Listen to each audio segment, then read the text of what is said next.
G'day, welcome back to Outback Action Figures for another Top 3 Thursday. This is the expanded edition. If you've already seen the short, thanks very much for checking that out. And you would have seen these are my top 3 picks for the Oddball Figures this week. So, I'll admit, these are not like the weirdest figures ever, but these are just some of the more unusual ones that I've got in my own personal collection. So, I just thought I'd run through these 3 here, go into a little bit more detail on each one. So, let's kick things off with number 3. So, here we have number 3 on the Oddball list is Howard the Duck. Now, he came in, I believe it was Wave 1 of the What If series, based on the Disney Plus animated show. And so, you know, it's a cool character, I guess. Like, it's not something that I ever desperately wanted. The main reason I got him was because I needed the Build-A-Figure piece to make the Khonshu figure, you know, the god the Moon Knight is all wrapped up in. But anyway, yeah, he's a fairly simple figure. I'll just run through it and show you. So, yeah, the feet, you know, just swivel from side to side. You can sort of move them up and down the tiniest bit, but they don't really move. Yeah, you have that one torso joint there. He can lean back and forward a little bit and you get rotation on it. The arms are pretty simple. They go all the way around. You can lift them up and he just has one single joint in the elbow. The hands, I mean, they swivel. They're just like a sort of soft rubbery sort of thing. They don't actually have like a joint or anything in there. They're just kind of pegged in.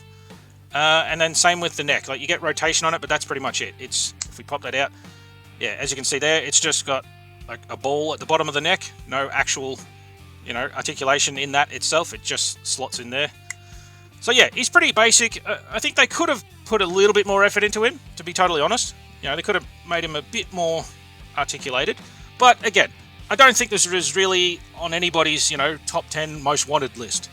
So yeah, it's nice they included him. Now, unfortunately, he came with no accessories, no extra hands or anything, but as part of that What If series, he came with this, the extra sort of disembodied head of Ant-Man, Scott Lang.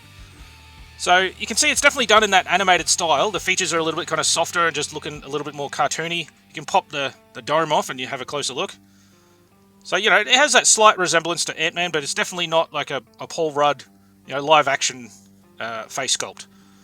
But aside from that, you know, this little floating head thing, whatever it is, like it's got some cool details on it, but even then it would have been nice if it had like a little stand or something, because he does, from what I can remember anyway, he does actually float around on this. He's not just like sitting on a bench, you know, on a chair or whatever. I'll have to rewatch that, I can't recall, but I feel like he does actually sort of float around. Anyway, regardless of that, Howard the Duck was what we're actually here for, so yeah, I've seen other people do a sort of modification on him where they'll pop that head out and switch it onto a well, it'll be about a 3-inch body, I guess. There's like a smaller scale set of Fortnite figures, and one of those comes in a suit like this.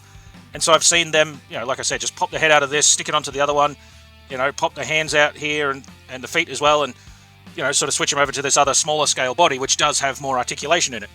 I haven't come across that particular figure myself to do the same mod, but yeah, I've seen a few people do it. It seems to work fairly well. But again, like, this is not a character I desperately needed, so I'm probably not really going to bother putting any effort into modifying him at all. He just sort of sits on the shelf, you know. Like I said, not something I ever really wanted, but now that I've actually got him, you know, I'm reluctant to ever sell him or, you know, get rid of him in any way. It's weird like that. You sort of get attached to figures sometimes, even though you don't think you really would. But anyway, yeah, he was number 3. I thought, yeah, he's a bit of an oddball, you know, not the weirdest thing ever, but he's definitely a bit strange compared to the majority of my collection. So let's check out number 2.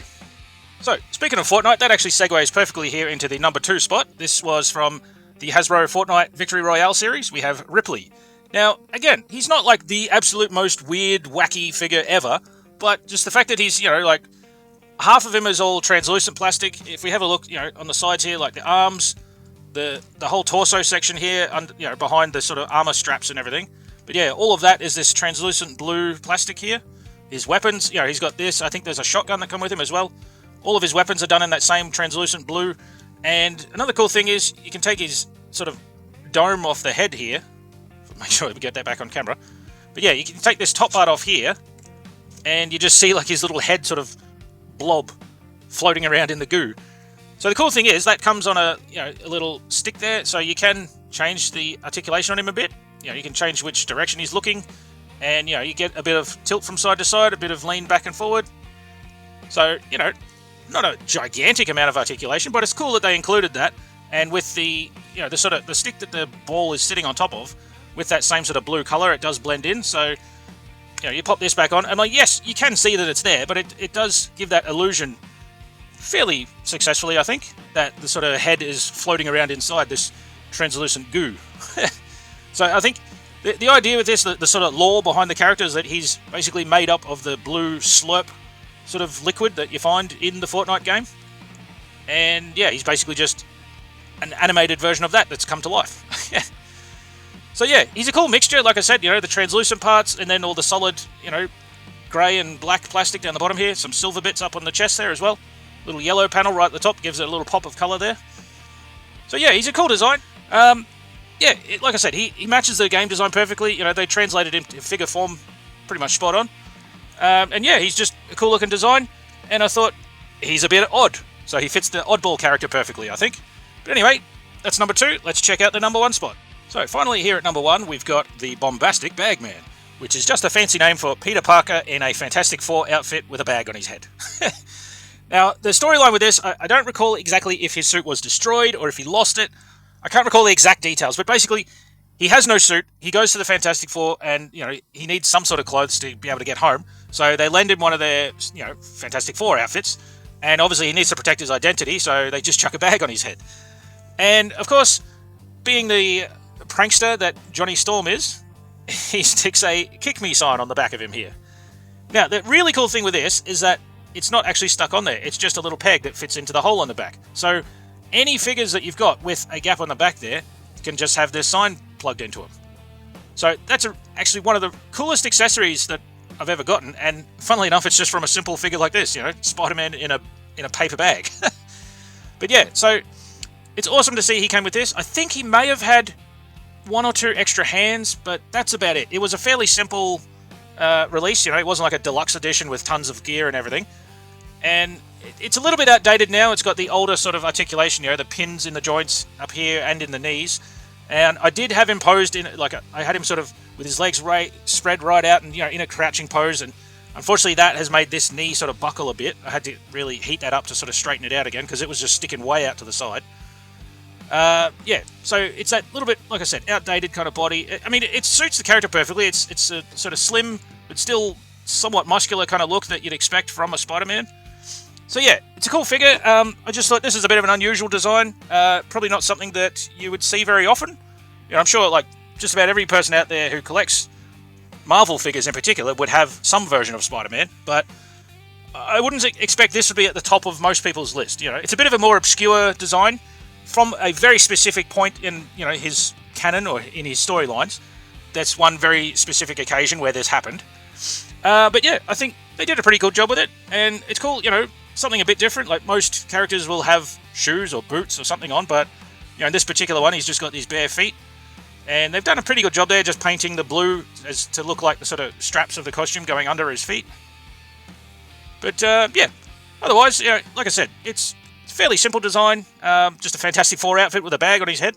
Now, I've seen some people actually remove this bag to see what it's like underneath, and it's honestly a bit of a horror story. To get this, it's obviously not a real paper bag. It's obviously plastic. And to get that to sit properly over the top of the head, it's got a whole bunch of sort of just flat panels missing. So the only detail you can actually see is just through the little eye holes here. You can see the actual eyes and the eyebrows in behind that. But otherwise, it's basically just a flat piece of plastic with this bag stuck over the top. So, yeah, I mean, you can sort of see underneath, you see the little bit of the edge of his jaw there, but otherwise there's no detail to it at all. So, yeah, it's not something you can pop it off. And, I mean, you can just, hang on. So, yeah, it looks like you can actually pop that head off, but, like I said, the bag is attached to the actual head there itself. You can't remove it. But if you ever needed a spare Fantastic Four body, you could use this, I suppose. Or even just put a blank, an unmasked Peter Parker head on there to represent how he looks, before or after putting the bag on, or taking it off. But anyway, yeah, so I'll just pop that back on. There we go. So anyway, yeah, like I said, he's a relatively simple figure, but he's definitely a bit of an odd one. It's not something you'd see every day. Like I said, I know a lot of people have Spider-Man figures, but this is a fairly unusual one, I'd say. So yeah, I thought he fits the category of oddballs. So anyway, we'll bring on the other 2 and let's wrap it up. So there we go. That's the top 3 oddball figures for my own personal collection. Now, I'm sure there's tons more other weird and wacky characters out there. So if you know of any, if you have any of your own, if you've just seen any really weird figures or oddballs, then yeah, feel free to leave a comment and let me know. I'd love to hear from you guys. I always appreciate any feedback. So yeah, just leave a comment and let me know what you think. Have you seen anything stranger than this? I'd love to see it, so let me know. Alrighty, thanks very much for watching, and we will catch you next week for more Top 3 Thursday. Please give it a thumbs up if you like it, and subscribe if you haven't yet. We'll catch you next time. Cheers. See ya.